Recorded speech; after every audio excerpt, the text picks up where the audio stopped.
mecucu wae. Sinden nek maju kok tanpa nganggo ulat apik lho. Iya, wis ben ya. Oh. Ayo wangun nek dadi Bagor Brand. Nggih, niki Bagore ajeng nyanyi nggih.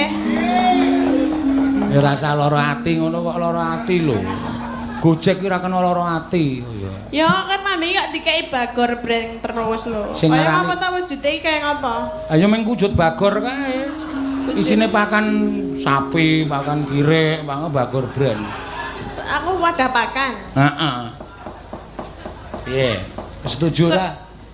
Teneh kaya do madai kabeh nek aku wadah pakan ya. Ayo meng kari mblerek sithik terus koro. Jenengan mau ketake ngene dhuwit Mas Fajar ya? Lah wong aku ki wong blobo-lumo kok, Tin. Aku sosial iki gedhe. Iya. Tenane ya paling ming juga kon saweran mau to. Matamu weruh ra iki lho. Apa to? Wis bukaan tas Lah wis sing kon bukaan. saweran endi? Ha iki. Iki endi? Iki iki lho. Lho kah banget lho. Ora nganggo dit mau to? Cuacake cah tipis. Iya ya. Kok pas nek nganti radinei padake cah tipis ya tak udal-udal. Maksudnya piye? Ya kok nek aku nyanyi kudu kei. Ah sing ngakon ngekeki sapa? Aku. Kowe nang kene iki nyambut gawe apa ngemis?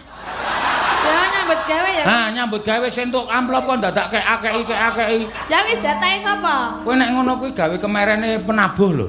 Lah, Penabuh ana sing ngrasani lho. Sinden ki pendapatane lu akeh lho. Tatin kae anggere nyanyi ana sawe 200 jaluk 200. Engko plus amplop pira. Kuwi akeh nyang do meri. Lah aku tok sare tak bagi lho. Bagi sapa? Bagi